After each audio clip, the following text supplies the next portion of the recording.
ఉంది కదా. నేను ఇప్పుడు రూమ్కి వెళ్ళాలన్నా కూడా ఈ ద్వారకామాయి నుంచే నేను దాటుకొని వెళ్ళాలి. అది అక్కడ కనపడుతుంది కదా, అది మనం బుక్ చేసుకున్న బిల్డింగ్ శ్రీ సాయి ఆరాధనా క్షేత్రం అన్నమాట. ఇక్కడ కనపడుతుంది చూడండి, శ్రీ సాయి ఆరాధనా క్షేత్రం అని. ఇది మనం బుక్ చేసుకున్న హోటల్ అన్నమాట. సో లోపలికి వెళ్ళి చెక్-ఇన్ అయిపోదాం, చూద్దాం. లోపలికి ఎంట్రన్స్ అయితే ఇట్లా ఉంటుంది. లోపలికి వెళ్ళేసి చెక్-ఇన్ డీటెయిల్స్ చూసేద్దాము.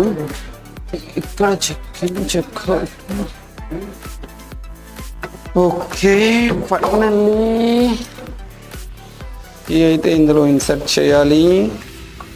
ఇక్కడ ఇన్సర్ట్ చేసాం అంటే ఇక్కడ లైట్ వెలిగే చూడండి. మొత్తానికి మనము రూమ్లో చెక్-ఇన్ అయితే అయిపోయాము. ఇక్కడ ప్రజెంట్ అయితే ఏసీ ఆన్ అవ్వలేదు. నేను వీళ్ళకి రిసెప్షన్ వాళ్ళకి కాల్ చేశాను, అబ్బాయి వచ్చి ఆన్ చేస్తాడని చెప్పాడు. సో ఓకే, మనం ఇలానే రెడీ అయిపోదాం. బాయ్ బాయ్, కీప్ ఫాలోయింగ్ మీ.